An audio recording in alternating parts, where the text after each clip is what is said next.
watch Israel because I believe that events of historical significance could happen soon, Michael Snyder reports.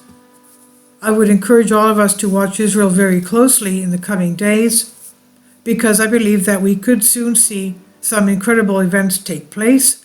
In particular, I'm specifically watching for a couple of things. Rumors of an imminent war between Israel and Iran starting to reach a crescendo, and I'm entirely convinced that such a conflict could potentially erupt this year. Also, I'm closely watching for an announcement about the discovery of the Ark of the Covenant. An announcement about the discovery of the Ark of the Covenant. Needless to say, such an announcement would be the greatest archaeological bombshell in history. The current location of the Ark has been kept very quiet for a very long time, but the Israeli government is not going to be able to keep a lid on this indefinitely. And when the truth finally comes out, literally everything will change. Let me start by talking about the coming conflict between Iran and Israel. It is one of the three wars of the apocalypse that I wrote about earlier this month.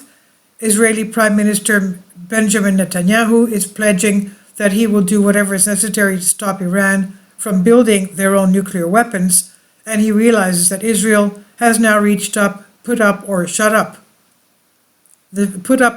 time. Now, it won't be too long before this conflict begins, and earlier today we learned that the US and Israel are currently conducting drills thought to be focused on Iran. Israeli fighter jets and refueler aircraft on Sunday began a 2-week air drill with the US Air Force at an airbase in Nevada, a joint activity thought to be focused on Iran, with officials saying the exercises would include long-range flights and simulate strikes in unfamiliar enemy territory. The 7 F-35I fighter jets and 2 Boeing 707 refueling planes of the Israeli Air Force have been arriving at Nellis Air Force Base since Wednesday, ahead of the drill known as Red Flag 23-2. Meanwhile, there are rumors on social media that the Iranian military has been put on high alert. And there are also reports that a top Israeli military official is publicly admitting that the campaign against Iran's nuclear program has already started. News All Time says alert Israel, they tweeted, Israeli Army Chief says IDF campaign versus Iran's nuclear project has already started in some dimensions.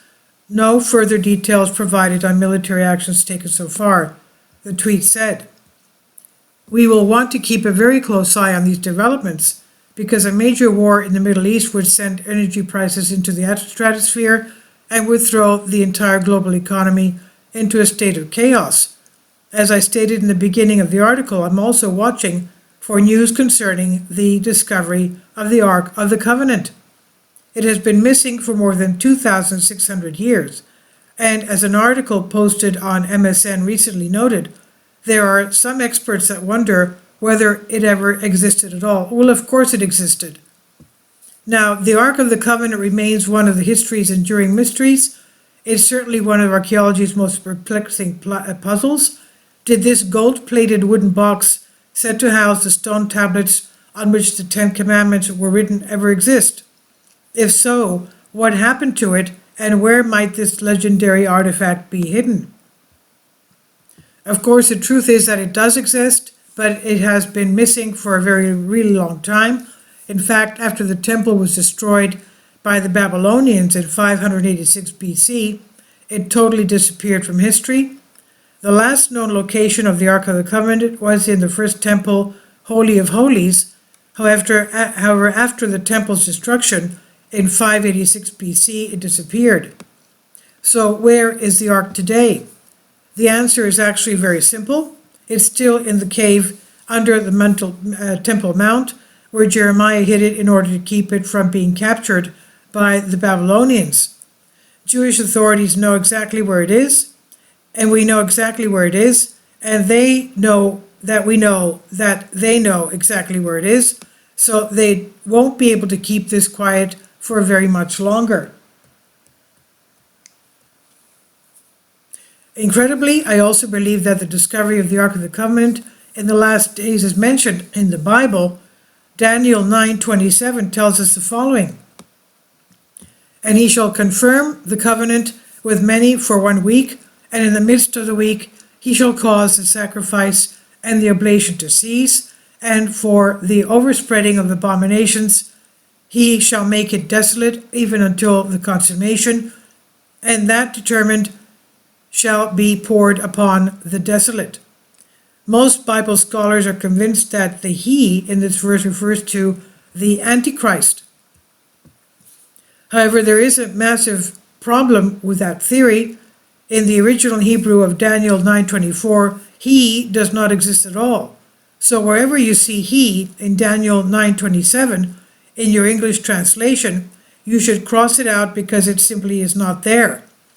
Translation adds "he" several times in that verse because they thought it was appropriate, but that was a big mistake. If you go back to the translation, the verse from the Hebrew Bible, it gives it a whole new meaning. The first clause of verse 27 consists of just 5 Hebrew words. The first Hebrew word is gabar, which means to confirm, to be strong, or to strengthen. Obviously, you only confirm or strengthen something that already exists. The second Hebrew word in that clause is bereith. The word is translated as covenant 264 times in the King James Version, and the vast majority of cases it refers to the covenant that God made with Israel. In fact, bereith is actually used in that manner earlier in the same chapter. In Daniel 9:4, the Hebrew word bereith is usually specifically referred to God's covenant with Israel. "And I prayed unto the Lord my God, and made my confession, and I said, O Lord, the great and dreadful God, keeping the covenant and mercy to them that love him, and to them that keep his commandments." Do you think that the exact same Hebrew word will have 2 radically different meanings when used twice in the same exact chapter? Anyone that believes that is treading on very thin ice. The third Hebrew word in the first clause of Daniel 9:27 is rab, and that word is often translated as many in English translations. The fourth Hebrew word in the first clause, Daniel 9:27, is shabuah, and that can be translated as a period of 7. But more commonly in our English versions, it is translated as week, meaning the days of the week.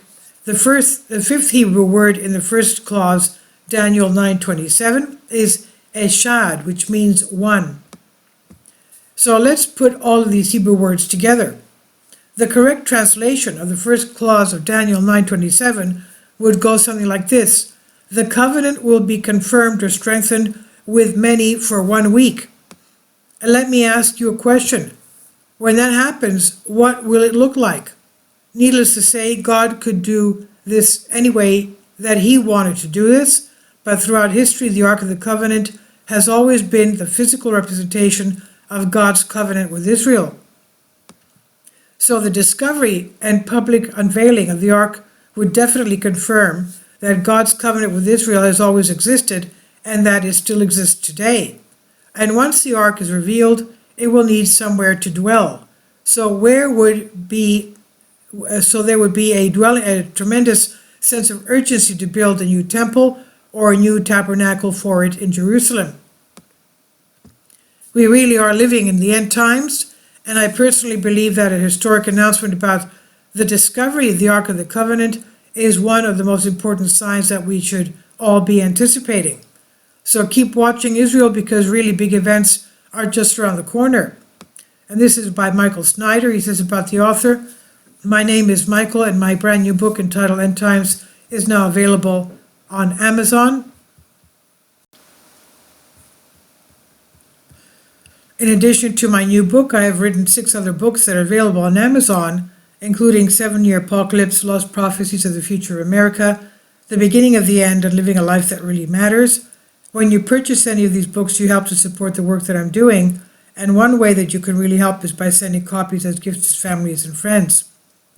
Time is short, and I need help getting these warnings into the hands of as many people as possible. I've published thousands of articles on the Economic Collapse blog, End of the American Dream, and The Most Important News. And the articles that I publish on those sites are republished on dozens of other prominent websites all over the globe. I always freely and happily allow others to republish my articles on their own websites, but I also ask that they include this about the author section with each article. The material that contained in the article is for general information purposes only, and the reader should consult licensed professionals before making any legal, business, financial, or health decisions. I encourage you to follow me on social media, Facebook and Twitter, and any way that you can share these articles with others is definitely a great help. These are such troubled times and people need hope. John 3:16 tells us about the hope that God has given us through Jesus Christ. For God so loved the world that he gave his only begotten Son, that whosoever believeth in him should not perish, but have everlasting life. If you have not already done so, I strongly urge you to invite Jesus Christ to be your Lord and Savior today. And this is on The End of the American Dream by Michael Snyder. Please leave your comments, and thank you for your support. Kindly support my Patreon account. The daily posts are 5 videos daily, and they are totally different from what I have on my YouTube channel. Thank you so much for your support and that you find all my content so interesting. You'll find the Patreon account details in the description box